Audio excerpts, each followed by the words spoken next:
Good morning, everyone. Has anyone been outside yet? Does it feel like summer? It's beautiful. Into the microphone, can you not hear me? Is that better? Yes. All right, I'll raise my voice. Well, good morning, everyone. Welcome to the October 26th town meeting. I am Michelle Pandolfi, the Vice President of Enrichment Services here at Whitney Center, and today I'm your host. So I'm going to ask Maria to come up and start us off with her opening remarks.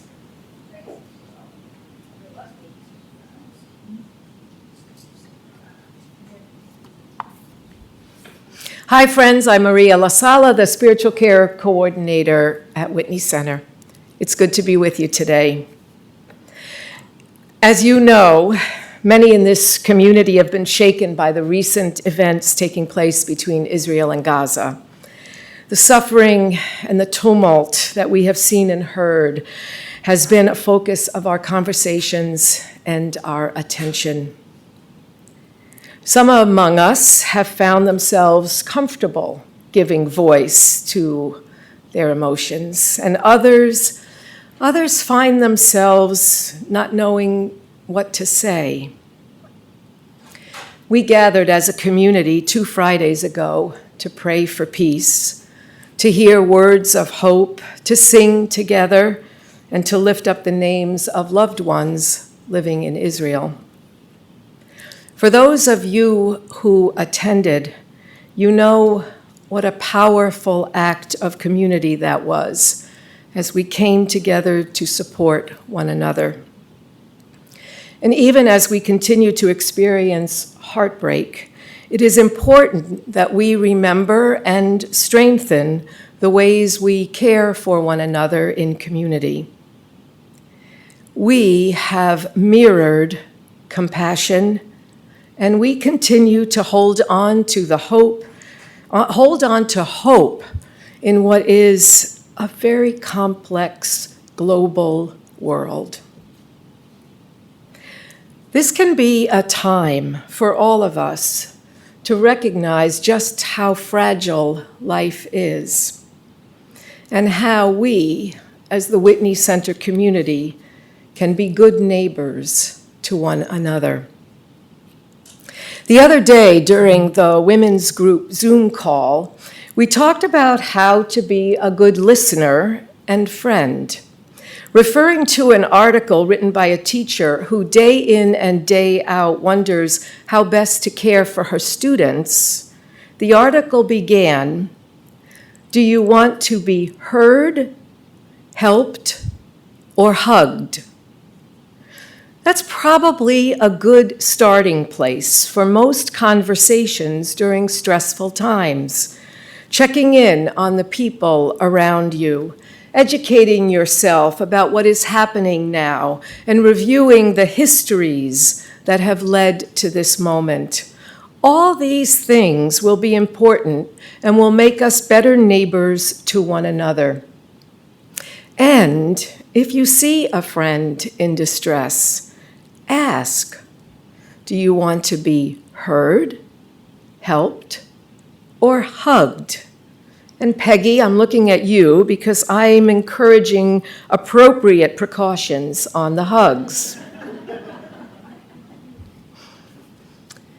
For those of you who are feeling despair, anger, or fear during these days, I hope you know there are resources at Whitney Center that you can draw upon.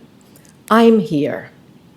Laura Sorensen, our well-being advisor, will make time to talk. Intentional breath work and meditation can be helpful in bringing calm to a worried body. A group gathers on Thursday mornings at 8:30 in the Meditation Center on the 6th floor. Join us for some moments of calm. Or swim, walk, step outside, and notice the changing colors of autumn. All these things can lift a weary spirit. Friends, pay attention to your body, to your mind, and to your spirit, and be mindful of the ways even small bits of information may affect you. We need to be strong and of good courage in these days, even when it feels like our hearts are breaking. And speaking of hearts that break, as I do each month, I want to lift up the names of those from our community who have died. These women and men had families who loved them and whose hearts feel broken at their loss. Remember with me today, from our Meadow Mills community, Miriam Klein and Madeline George, and Meadow Mills maintenance coordinator, Dave Ioronimo. From Whitney Center, we remember Bruce Russett and Marjorie Friedman. We remember Lisa Goldberg, who was a Holocaust survivor. We remember Harold Broadbar and Virginia Becker. And today, our support and love go out to Selma Broadbar and Bob Becker especially. I know that there is no way to capture all that needs to be said in these difficult times. But it is my hope, and I believe the hope of this community, that we will, in our day-to-day living, find ways to resist the forces that may tear us apart and instead lean into the values of this community: respect, courage, beauty, life. Please take care of yourself and one another. Thank you.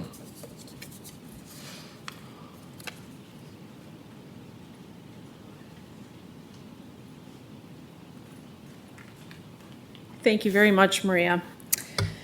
Okay, so let's get started with our agenda today. I'd first like to welcome the newest residents to move here to Whitney Center, Sarah Oley, who is in apartment 337, and she moved in the day after the last town hall meeting. And then most recently, Mr. and Mrs. Victor and Laura Altschul, hopefully I'm saying that right, in apartment 218. So welcome to you all. All right, now I'm going to call up different departments to give you updates, and we are going to start with Dan Zulo from Business and Safety Operations.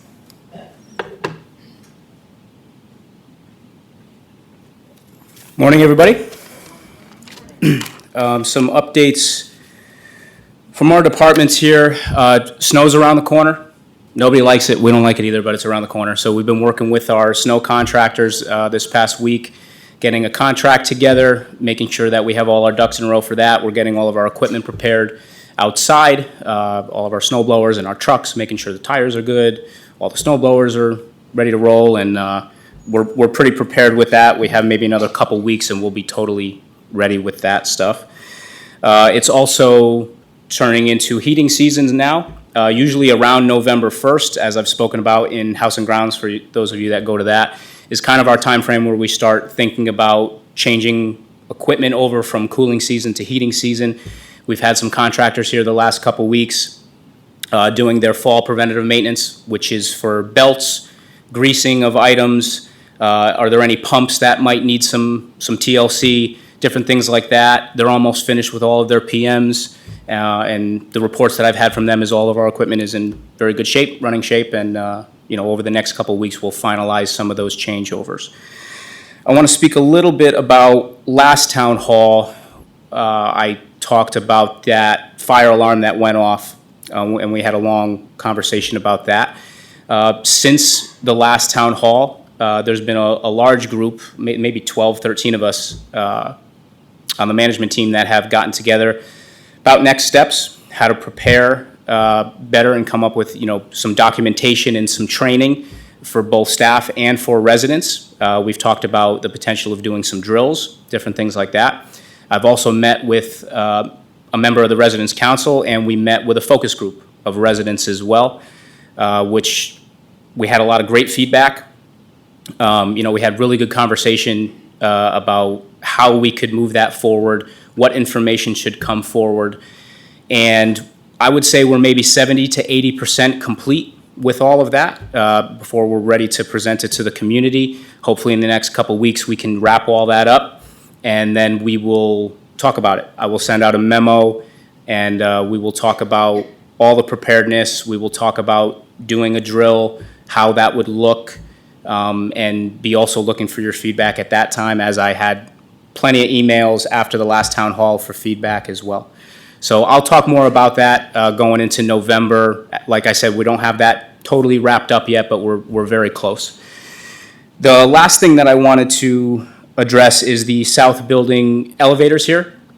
I sent out a memo earlier in the week and then another memo this morning. It is expected that our elevator company, Schindler, is going to be here today. They have not given me a specific time frame, but they said they will be here today. The batteries that we have been waiting for have arrived. They arrived last night, and that's what they will be replacing. So I want to kind of give a little chain of events, for that scenario and how it all worked out. The elevator went down. Our protocol is to check it out first, see if it'll take a simple reset. Sometimes, just like anything else, you reset the router in your house because sometimes your internet isn't working. We do the same with different pieces of equipment here throughout the building. The elevator did not take a reset. We called the elevator company at that time. They came within a couple days and actually had it back up and running. But it only lasted about a day, and then it went down again. So when they came back, they realized that there's these batteries that their main function is on a safety feature. And so if the batteries are dead, that safety feature doesn't work, which in turn pretty much takes over control of the elevator and will not let the elevator run because the safety function is not working. So he basically gave us some steps to try over the next couple days. We were going by his guidance on what he needed us to do. He wanted to wait about 48 hours to see if the batteries recharged themselves. That did not happen, so we then had to get new batteries. That's where we're at now with all of that. What we are doing now during that process, and like many different things that happen in this building, the maintenance team and I, we hang around those contractors. We try to see what they're doing so that we can learn what they're doing, we can learn what they're touching, and ask a lot of questions so that we get educated on these different pieces of equipment as well from the expert, from what they're actually going to be doing. What we found is now, we instantly ordered extra batteries. We're going to have those on site now, so that's our preventative measure that we're going to take from stopping this in the future. We also figured out how to test those batteries, so we can do tests now internally. This is all stuff that we can do, for proactive measures to help this from happening again. That's kind of the ultimate goal.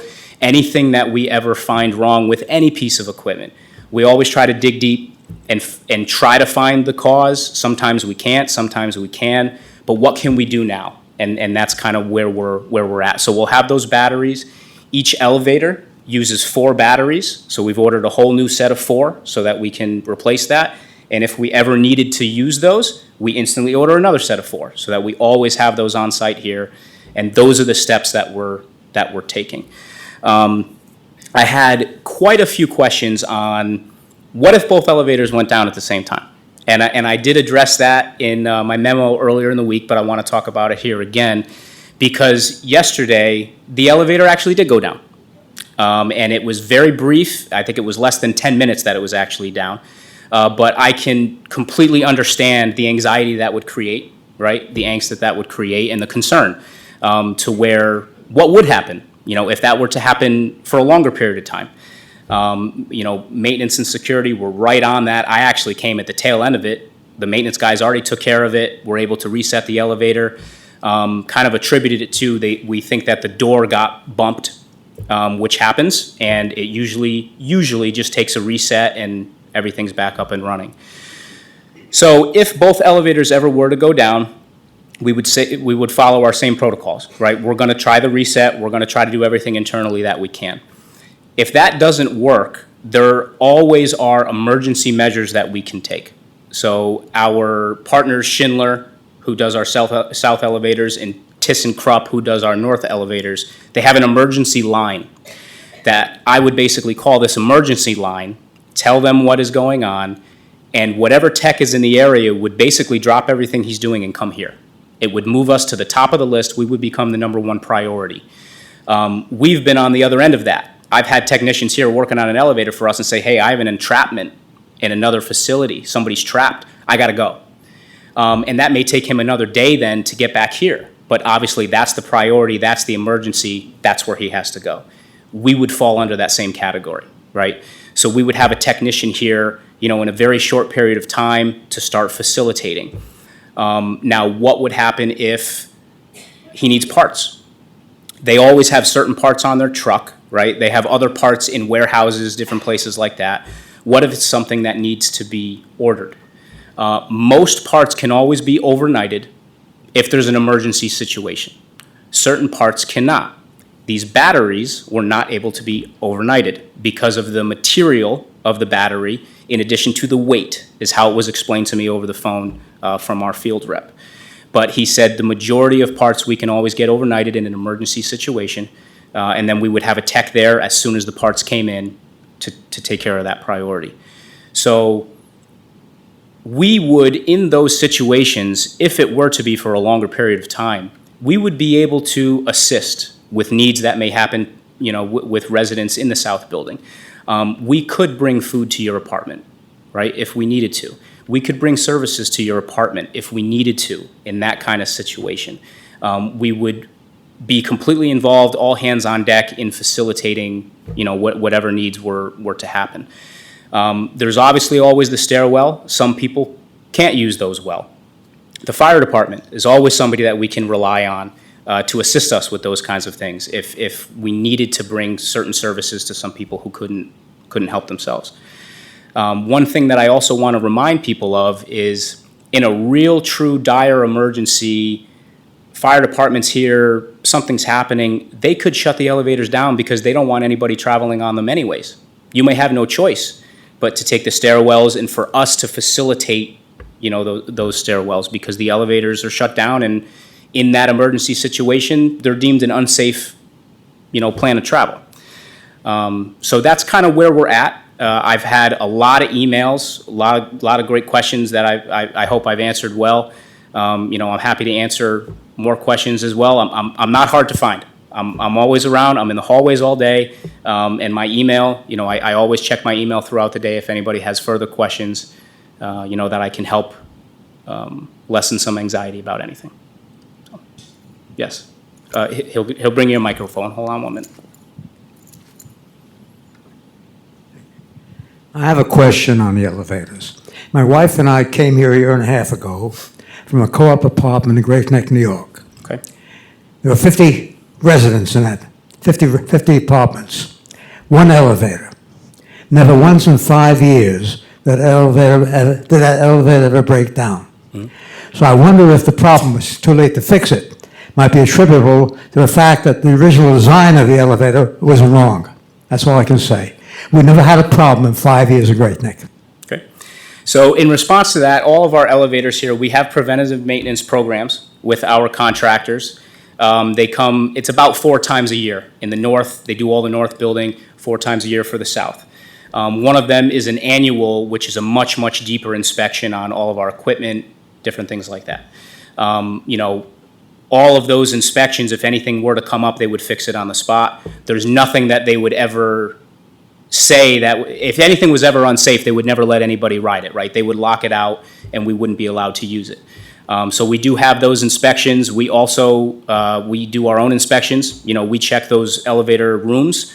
Sometimes there's, air conditioners in those rooms that cool down some of the equipment. We make sure those are running properly. We try to do our part, in partnership with the contractors. But they are maintained, to a serviceable level. But things break. You know, that's kind of as straight as I could say it is. We have pieces of equipment that are a year old, and something can go wrong with that. It's part of the reason why we're here. I hear what you're saying, and I appreciate what you're saying, but I still think the original design probably was incorrect. Maybe it's too late to replace that. I repeat, I've been in places where elevators never went down. Okay.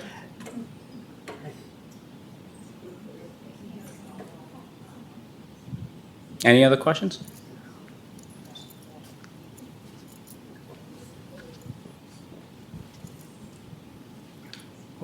Am I next? So I'm changing the subject. I did not attend the most recent House and Grounds Committee meeting, but it was my understanding that the subject of the canopy, the new ones that just got repaired in the north building, and I want to thank you guys. It's a beautiful job. It looks gorgeous to have those repaired canopies. But I can remember it was in rapid succession, 2 times, there was damage done. So a suggestion was made about putting a sign up on the one most close to the traffic saying, caution, 10 feet clearance only. Right. Or something like that.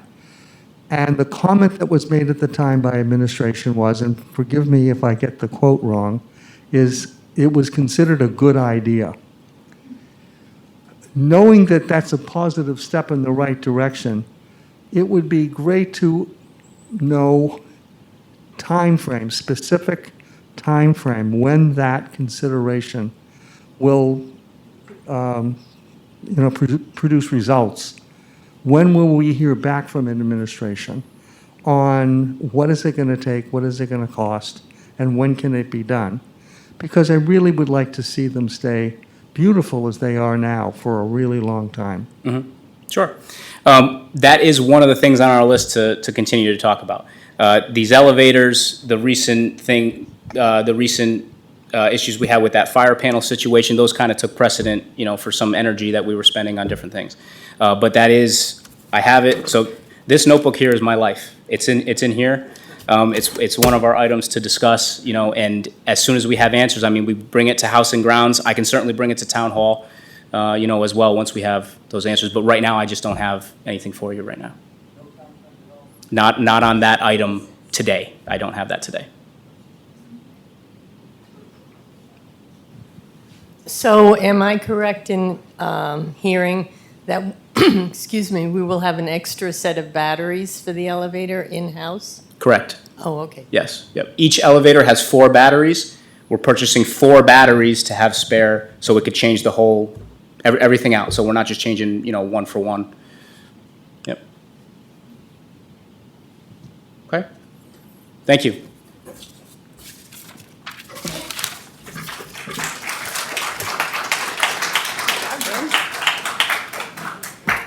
Okay, great. Thank you so much, Dan.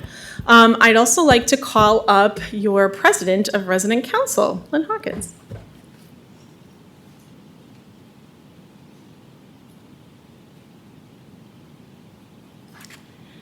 Boy, is this going to be short.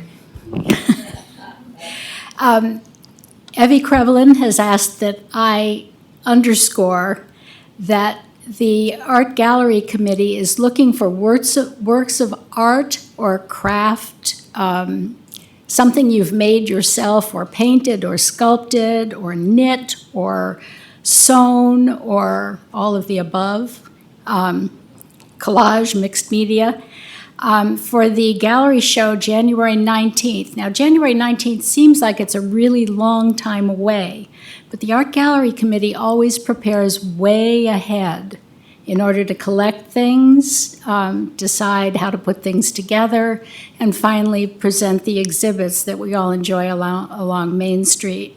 So in your box, if you haven't picked it up yet, is a form for you to look around your apartment and see if there's something you created to put in this art gallery show. And I'm debating between my Salvador Dali clock and my Miss Piggy costume. Thank you.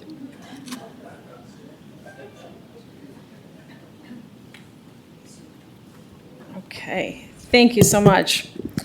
All right, I put everyone's name in kind of a bowl and shook it up. So the next person up that we're going to have is Culinary Services, and we're going to have Lynn and Mike come up.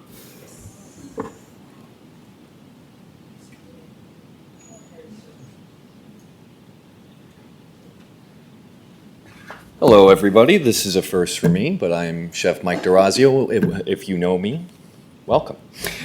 I'm just going to do a real short and sweet update on where we are as far as small changes for dining services in terms of whether there's any menu changes, how we're doing with our standards and our ongoing hiring of cooks. So right now, I am specifically with the bistro. I've heard some feedback from dining committee meetings, and I know there's been a lot of questions about menu items that we once served, such as a more substantial burger or serving a steak in the bistro.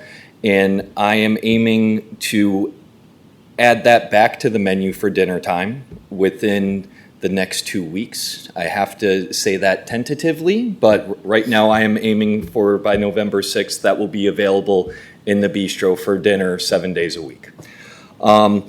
Also, for the same date, I will be reintroducing stews because it's getting cold out and not everybody wants to have, a burger or a sandwich, and it'd be nice to have some hot stew for lunch during the colder months.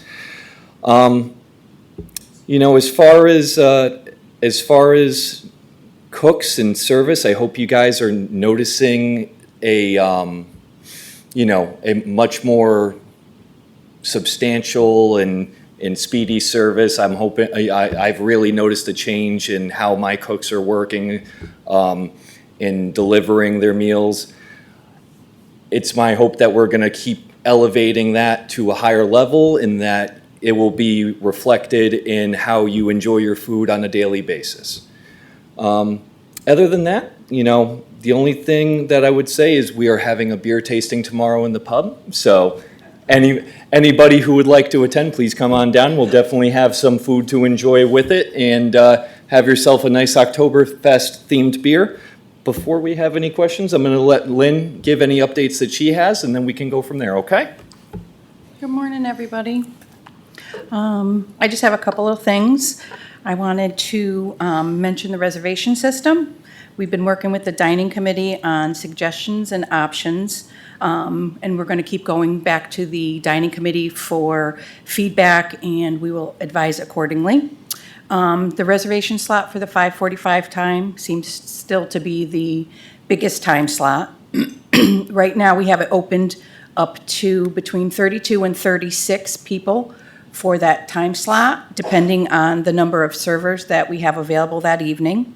Last night, I will say we had 36 at the 5:45 slot, 18 at 5 p.m., and 13 at 6:30. You could tell it was definitely rack-a-lamb night last night. So we will continue to evaluate that and continue to open and increase the numbers, like I said, according to the number of servers. The other thing I wanted to mention was that the chefs have been creating either an appetizer or a special entree that's been met with great acceptance, and we're going to continue to offer that as much as we can, depending on service, number of reservations, and continue to produce it when it's convenient. That's the only updates I have, if anybody has any questions. No? Yes.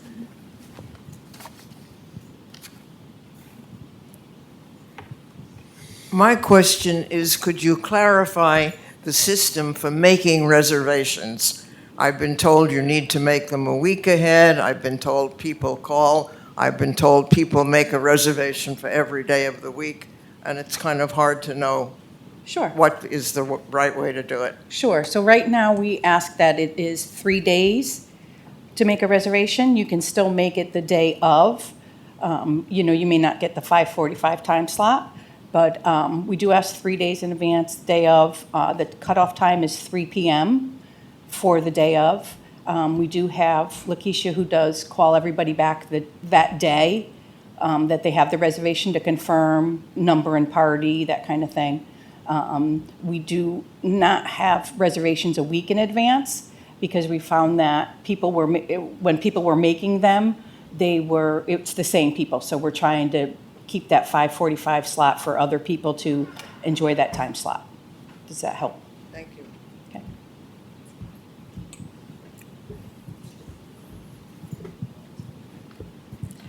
I don't know if this is within your purview, but we're all aware of the fact that bistro is very noisy.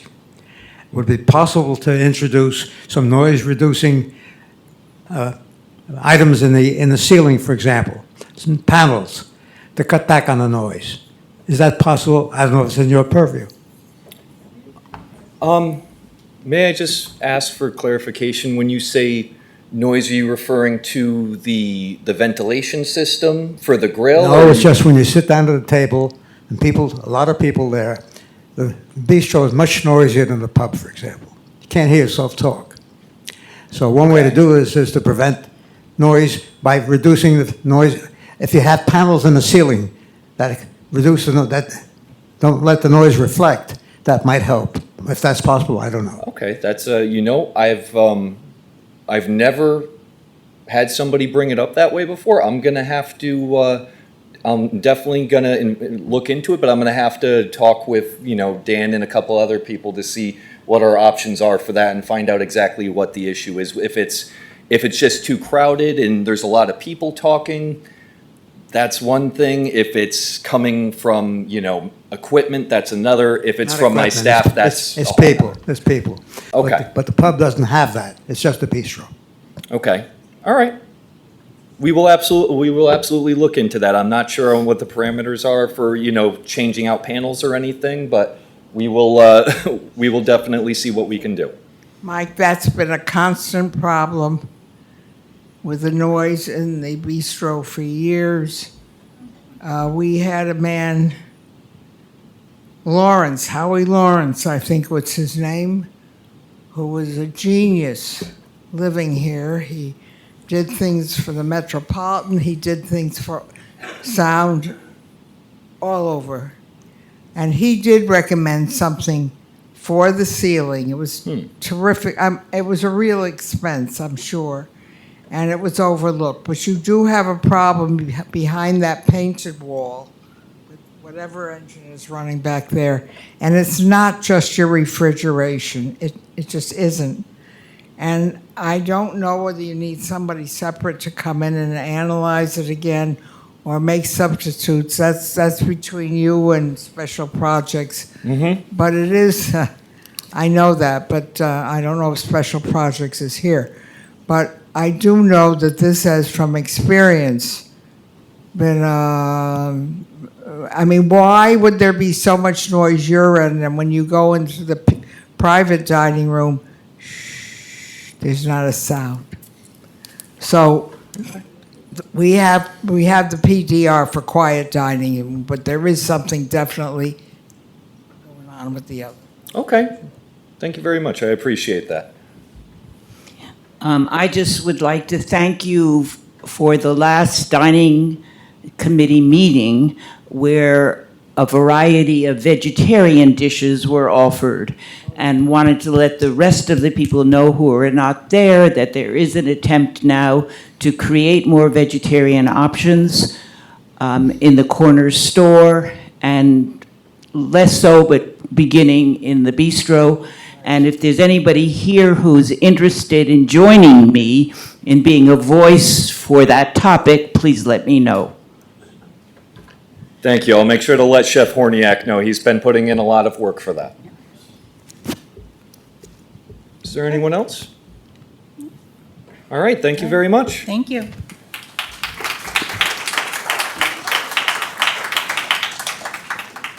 Thank you both very much. Okay, next, we're going to learn a little bit more about community engagement opportunities with Maria.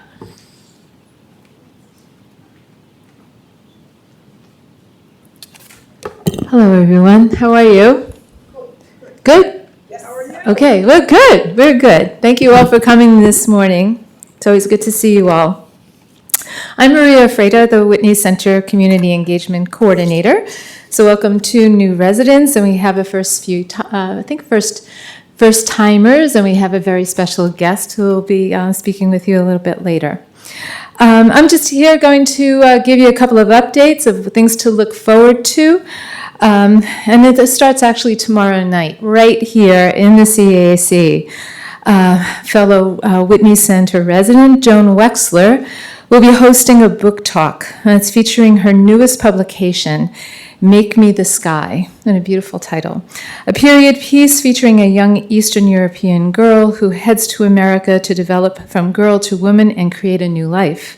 Some of you may have joined Joan for her previous book read of her published memoir, A Pot from Shards. So it promises to be a wonderful event, and by all means, please come and support your neighbor. They said it could not be done, and I am going to say that 5-letter word again, bingo. But bingo is alive and kicking at Whitney Center. So beginning next Tuesday, it will run every other Tuesday here from 3 to 4 p.m. From all my bingoers or bingoists. They will agree that that was the sweet spot for the time to come. There'll be games next Tuesday for Halloween. Booze, get it? Booze will be lurking. So for those of you who play, you'll know what I'm talking about. So please come for some sweets, a bottle of wine, and have a few laughs. And I say that because I am told I am very funny and entertaining. So please come. Be sure also to mark your calendar for the showing of Klimt and the Kiss on Tuesday, November 9th. That's at 3:30. And that's a unique opportunity since the film itself is a limited release to the public, and it hasn't aired yet. It's coming out on October 30th. So this is the joy of working at Whitney Center. We go from bingo to Klimt. And then during that same week, we honor our veterans on Friday, October 10th in the November 10th in the CAC, starting at 3 p.m. And again, heartfelt thanks to Jim Hutton for all he does to remember and recognize the men and women in our armed services. So the holidays are right around the corner, and residents have been asking or telling me where they're going, where they want to go, or making wonderful suggestions. So it's a really wonderful time of year, and especially with all that is happening, occasions like this warm our hearts and bring us together. So on Tuesday, December 12th, I'm giving you a heads up. We will be going to the Florence Griswold Museum for the floatees to see the palette shows and the mantles, and also have a guided tour of the Anna Audit show. I'm telling you this now because we are limited to 12 guests. It's $45. It is non-refundable, so a notice will be going out on K4. But if indeed you are sure you want to go and you can commit to December 12th, the trip, please let me know as soon as possible. The teas are very popular, so they are limiting the number of groups that can go. So we are limited to 12 people. Perhaps I could end up having a second visit, but right now it would just be 12. I'm also planning a trip to Fairhaven Woodworks, which is a unique shop where spending time exploring their items really makes it worthwhile trip to the industrial side of New Haven, which is very unique.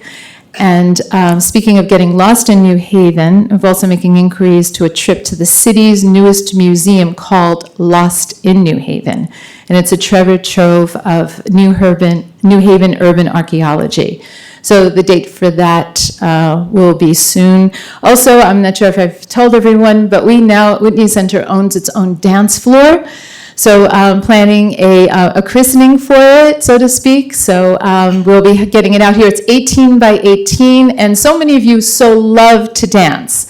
And so now you see a dance floor, you will no longer be looking at me saying, can I dance? No, you can just get out there and dance. So it will be a lot of fun, but it's also something that Robert will be able to use for some of his activities.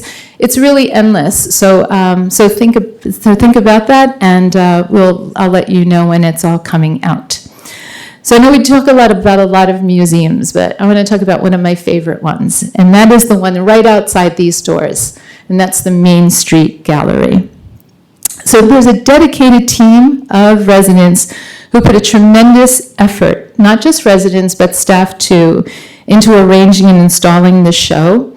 But the buzz should not stop after it opens that first day, right after the reception. So that's why I've invited the contributors to the Treasure Show to take part in a Whitney First, and that's a treasure tour on December 14th. I'm really encouraging the owners of those objects. Believe it or not, there are 48 plus treasures out on the gallery, and each of them have stories to tell. So think of each of them as one-page books when you look at that painting or that sculpture. And as I said, to think about it, some of the best that you all have to offer is right out there, and no needs to, your story should not stay, and those object stories should not stay a best-kept secret. So they must mean something, because they wouldn't be out there. You wouldn't put them out there if they didn't mean something to you. So I think it's going to be a new opportunity. And if you don't think of the Main Street Gallery as one of the best museums in town, all I'm asking is that you start to think differently. And that will make a big difference. So thank you all so very much. Come and see me if you want to go to Flo's Teas. And just keep all of your wonderful suggestions coming. You make my job an absolute pleasure. And thank you for your thank you notes in my anniversary booklet, that notebook. It meant so much to me, and it really means a lot. So why I think the way I do is how I work, and I do that all for you. So thank you again.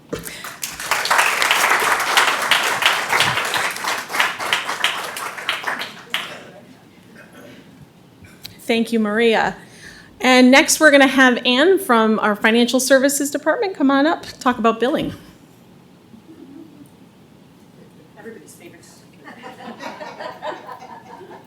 Hi. If we haven't met, I'm Ann Matisse. I'm the controller. I just manage the day-to-day of the business office. I think most of you know by now, but in case you haven't heard, unfortunately, Jennifer Santori's moved on from Whitney Center. So she's not doing the billing anymore. I will be handling billing until we find a suitable replacement for her, which will hopefully be soon. So if you do have billing questions or concerns, reach out to me anytime. I'm happy to help. You probably also saw a memo about the billing cycle. I've gotten a lot of really positive feedback from people that they're happy we're moving to a calendar month for billing. I hope that most people are happy about that. It will cause this next bill on November 1st to potentially be a little bit higher for you, because we're billing for all of October and the last 10 days of September. So just keep that in mind. If that causes you any kind of problem, feel free to come and talk to me. We can work something out for you. So that's all I had. Do you guys have any questions? I'm getting off easy. All right. Have a great day.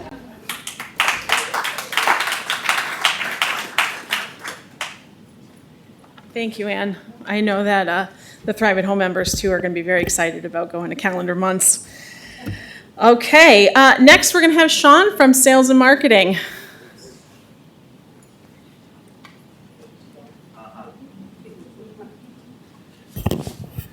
I'm very excited that billing's going from the first of the month to the end. I mean, very excited. So I'm going to give you a quick update on the marketing world. Currently, we have 18 apartments available. These right before town hall, we got 2 more releases in. So we have 18 apartments that are available. They are a perfect 50-50 split between 1-bedroom and 2-bedroom apartments. We have 15 in the north, and we have 3 in the south.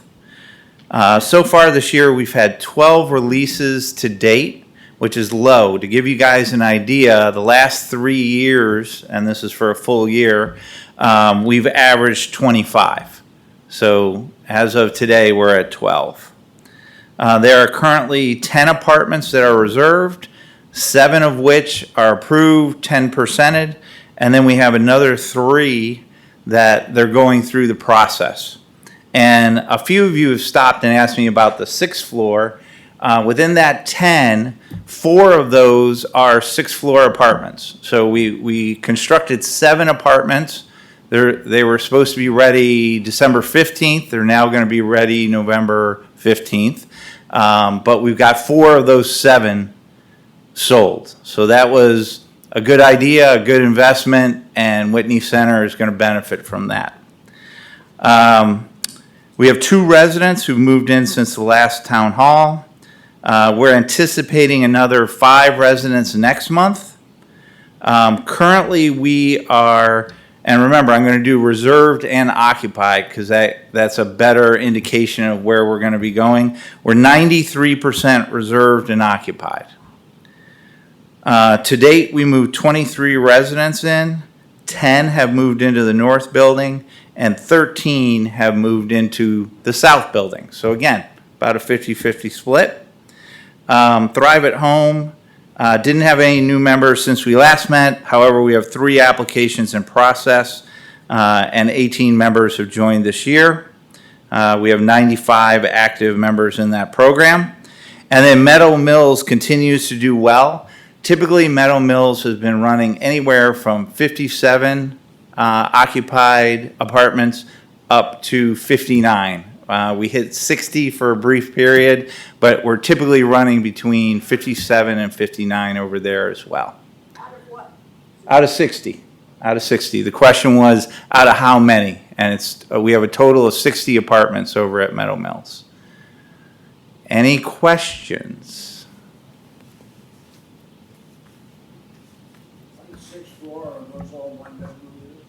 Okay, the question was, on the 6th floor, are those all 1-bedroom units? No, they are not.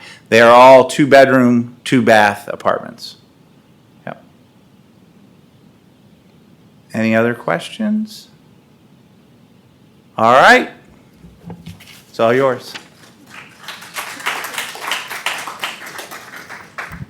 Definitely have to move this microphone down. Thanks, Sean. All right, and so finally, we're going to have Peggy come on up and talk about clinical services and some updates on flu and COVID and all the fun things we like to talk about. I'm going to leave the fun things to the end today. First, I wanted to just remind everybody, on Tuesday, it'll be 1 year since we acquired Meadow Mills. It's our 1-year anniversary already. I know time goes by so fast. I have to say, it's been a wonderful year. I have enjoyed every minute I've been there. We've done great things. I think the 2 biggest issues that we have resolved, for the most part, is workforce. When we got there, I think I shared with you, we had 22 CNA positions that were unfilled. So the staff was very stressed, very overworked, very tired. We have everything filled except a couple of part-time positions. So the staff is no longer working what we call in the industry shorthanded. They're having a lot of support, and I know that that's been a huge impact on the community. That was probably what I'm most proud of. The other thing we did is we extended activities. As we know, people that are having brain change, the most important thing is to keep people engaged. They had very limited hours of activities. It used to be kind of a 9 to 5 type of service.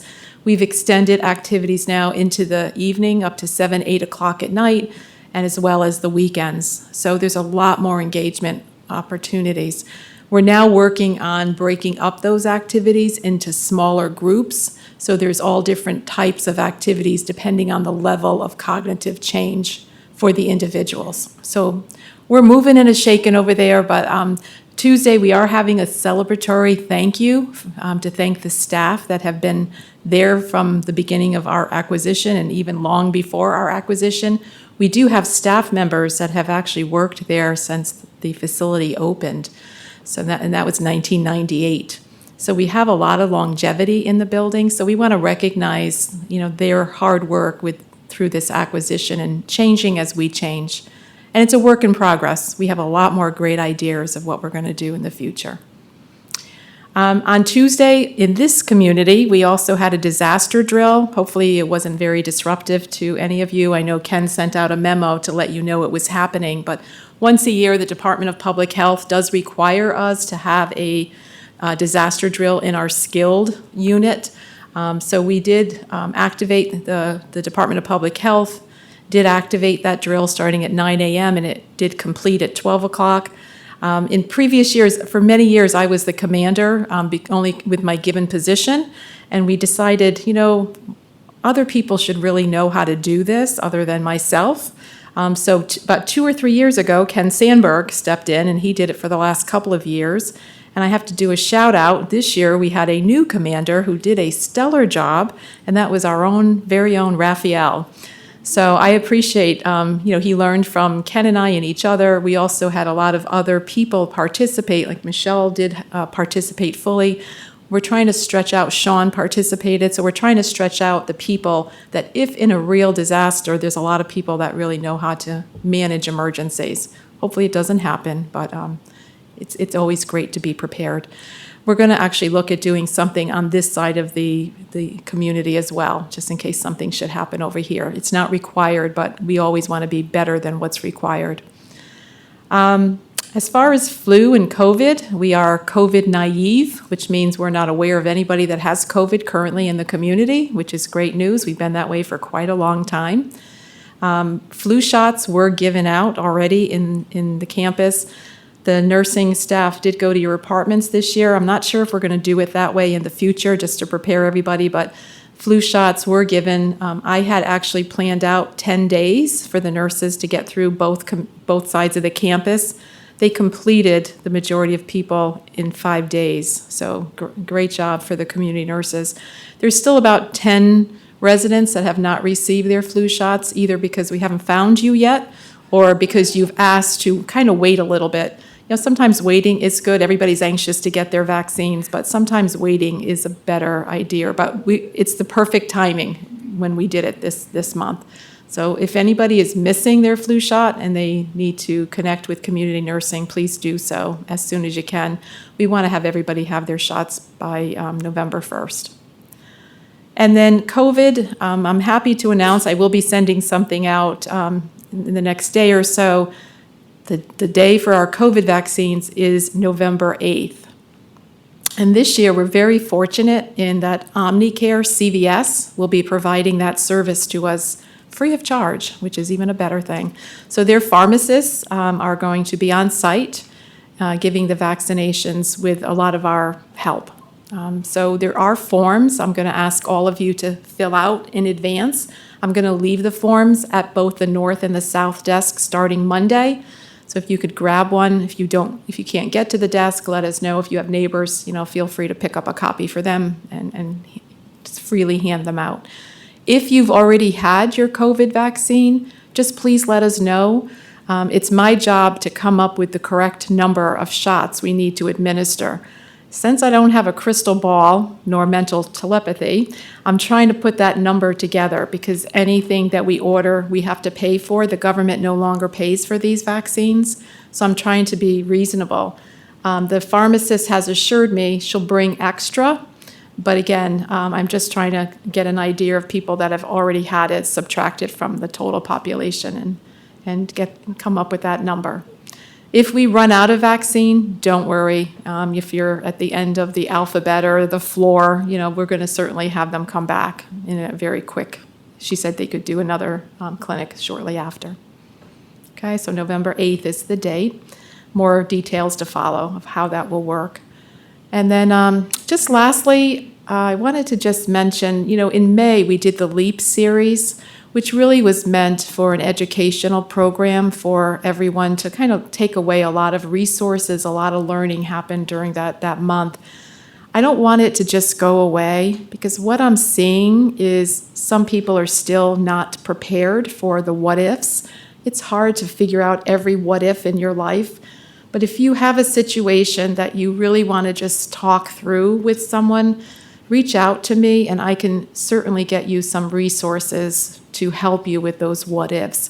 For instance, if you have a spouse or a partner that might be failing, now's the time to start talking about the what ifs. Don't wait until there's a crisis situation, because unfortunately, the one expectation I want to put out there that I don't know if everybody realizes, I think people think if you're in an emergent situation, I have staff that I can just send a personal options aide to your apartment.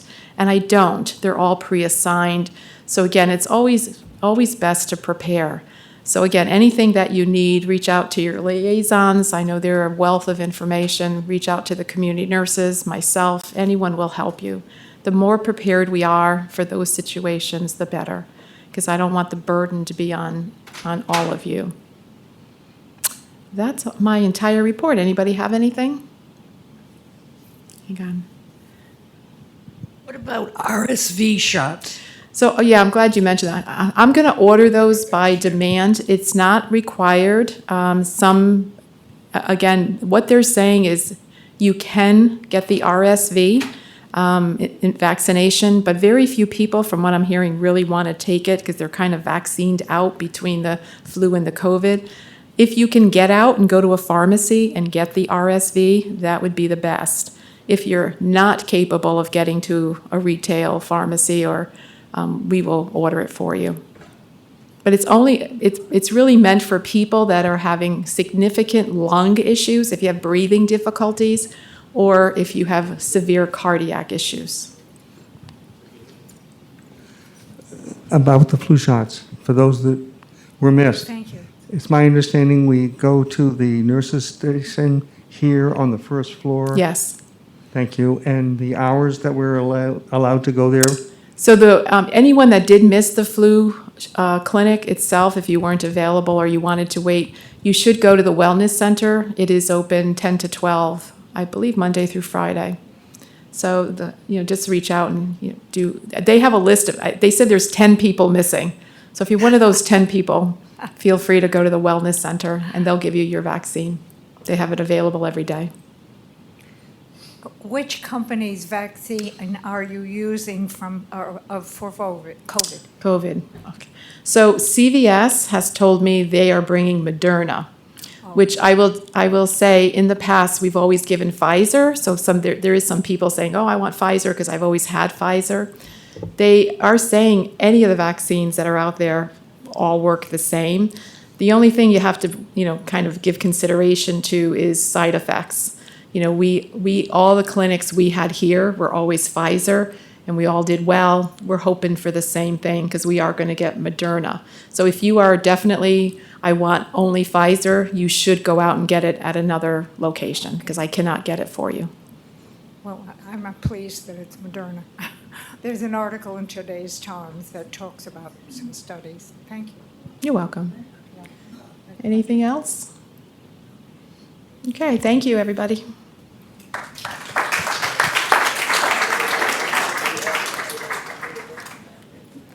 Thank you very much, Peggy. And finally, we are going to welcome our CEO and President, Mr. Mike Rambros, to the podium. Okay. Good morning, everyone. So, I'm not going to take a lot of time, but I just want to say how proud I am of our management team. Since I'm stepping back and allowing them to step up, it's just a joy to see them step up and actually, engage in a different way. And to see Dan has really come into his own, hasn't he, in terms of being up here and taking your heat. I'm really proud of him, and to have Mike and Lynn come up today. That's new for them, and thank you for being kind, because there's sometimes when might get a little testy. So just be prepared, all right, guys. Good job today, though.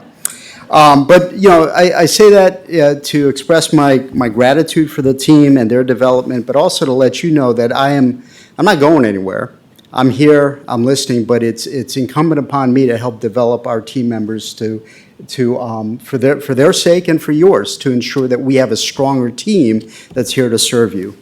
So that's the idea behind that. Just very quickly, so Jeff Devaney was not here today, our Vice President for Finance, and so I'll just give a quick summary of how we're doing financially, you can sort of extrapolate from Sean's report that we're doing well. You know, at 93% reserved and occupied, that translates to good monthly revenue.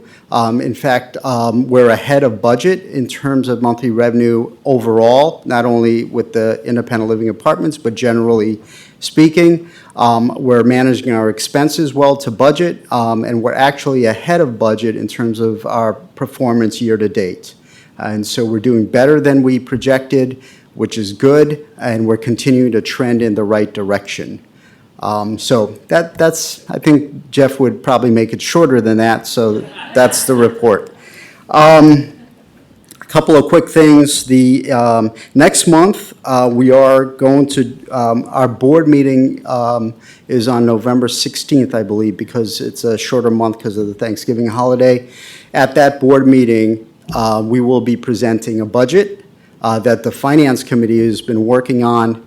Once the board adopts it, we'll be able to report back to the residents what that budget looks like. And so at next month's, either at the town meeting or right afterwards, we'll schedule a session to talk about next year's budget and plan. And then in December, I want to do a follow-up to the strategic presentation that I did a couple of months ago, because the board has been also working on that. And so there's some updates, and I want to talk about where we're headed strategically and how we're going to move forward this coming year. So just stay tuned for that. And then finally in December, on December 15th, we are planning to do a holiday event. Some of you recall that we've done a board-sponsored holiday party in the past, and we're trying to figure out how we're going to start doing that again. But rather than a party that's sort of closed off in this room, we're thinking about how do we open it up to the entire campus, right? Including Meadow Mills. How do we engage our staff in that, our frontline staff, and maybe do a combination celebration as a community. And so we're working on that, but the date right now we think is going to be December 15th. So I'm glad Maria didn't take that day for any of the abundance of activities we've got going on. So there'll be more on that coming soon. And then finally, I'd like to just ask for your indulgence for a couple more minutes as I ask Dave Vogel to come on up. David is our newly elected chairman of the board. He's been on the board for a few years now, working primarily in the philanthropy area to try to move that program along. And Dave was kind enough to and interested to join us today. Dave? Thank you.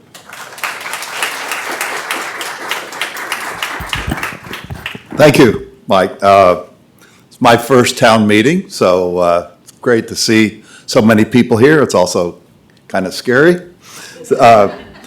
But the board has been mentioned a number of times. You probably all understand in a general way what the board does.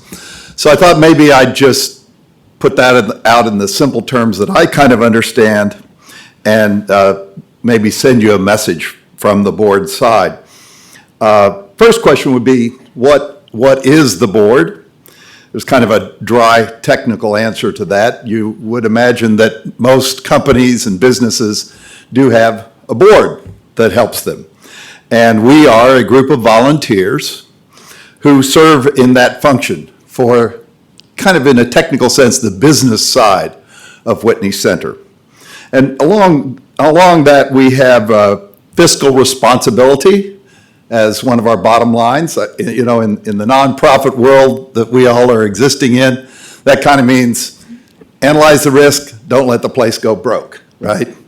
And we take that very, very, very seriously with monthly financial meetings to review where we may have risk, where things are going.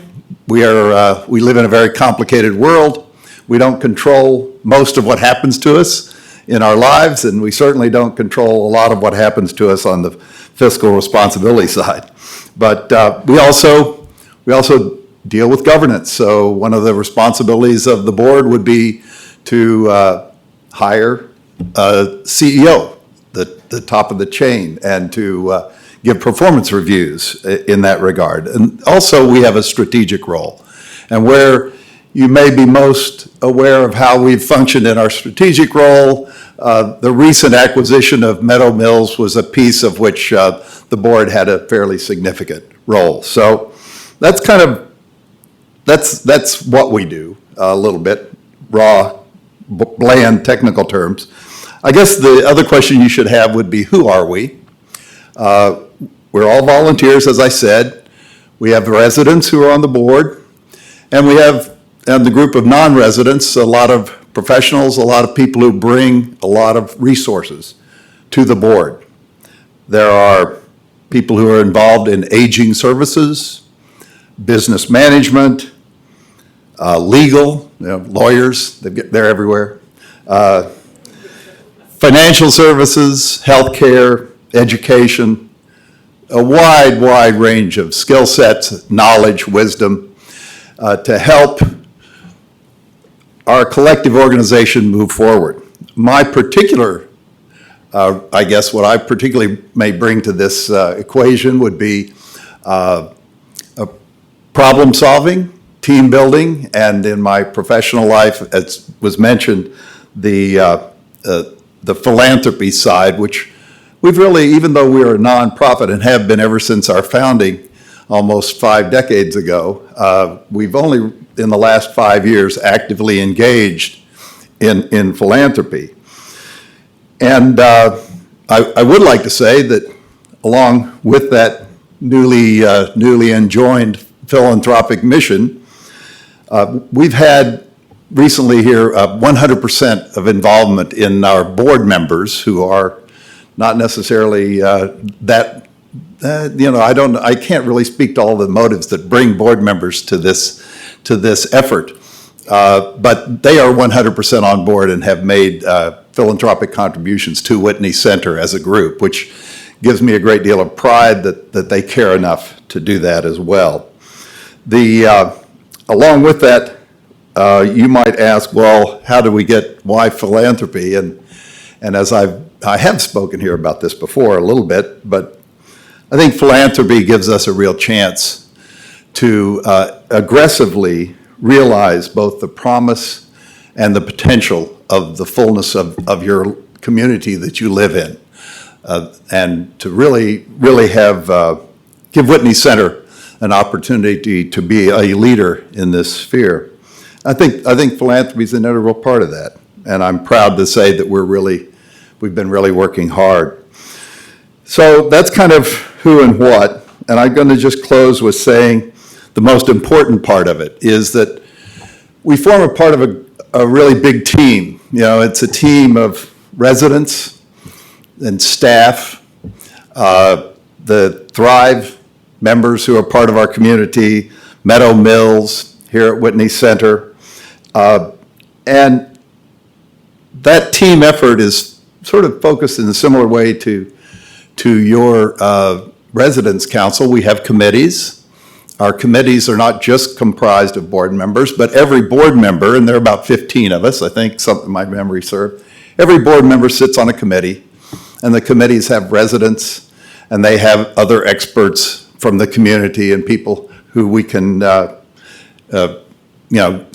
ask to serve us, who will voluntarily give of their time. And we act behind the scenes. You don't really see a lot of board activity yourselves, but be assured from my side, we are very actively engaged, and we share and support the values of this community, your values. We know that our action interacts and intersects with your homes and your lives, and we take that responsibility very seriously. So thank you for having me today, and I appreciate this introduction.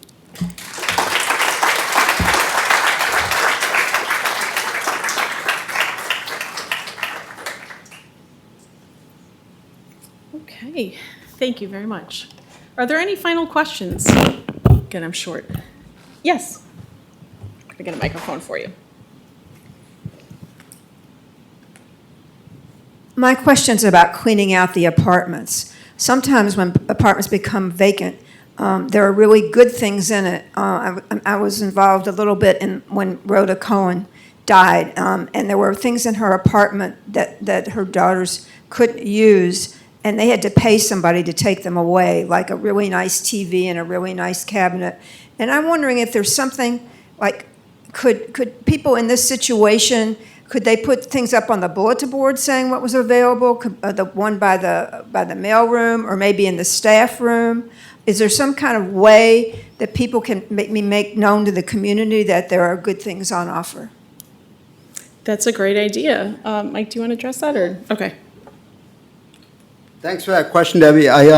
Yes, there are multiple ways. For about 10 years or so, I, along with Ken, we were surveyors for an accreditation organization, and so we traveled around the country and Canada, looking at different life plan communities like Whitney Center through that lens. And what I found personally was that residents of these various communities got engaged, along these lines in many different ways. One idea was that through the council, they would create a mechanism for those families to communicate what items they had, and there were a group of residents that would decide, okay, this has some value to the community, and then they would then turn that into sort of a fund. They would raise funds by either selling those or seeing who else might have a need for something, so they matched the items up with people. So that's just one way, and there are others. One consideration is storage.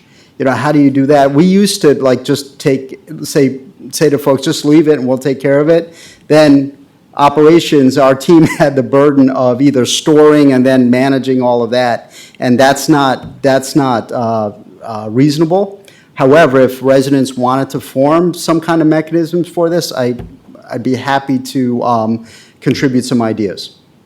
And perhaps the residents, maybe through the council, should come up with a plan? That's what I'm suggesting. Yeah. Debbie, as the co-chair of the Communications and Technology Committee, this is a top priority for us to establish what we've been calling marketplace, so that residents or family members of residents that have recently passed or whatever are able to make available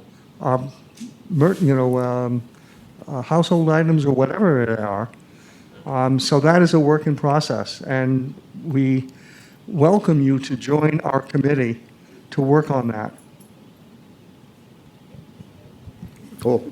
That it, Michelle? Oh. Yes, Joe. What effect is Meadow Mills having on the profitability of the overall corporation?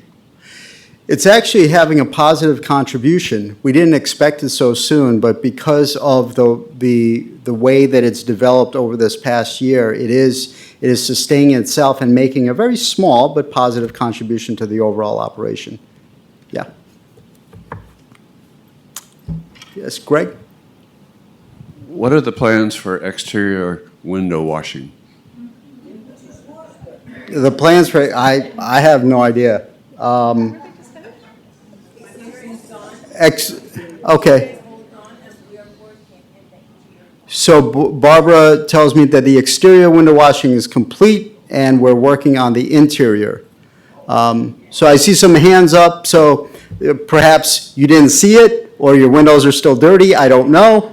I would ask that you communicate with Barbara specifically. Okay? Okay.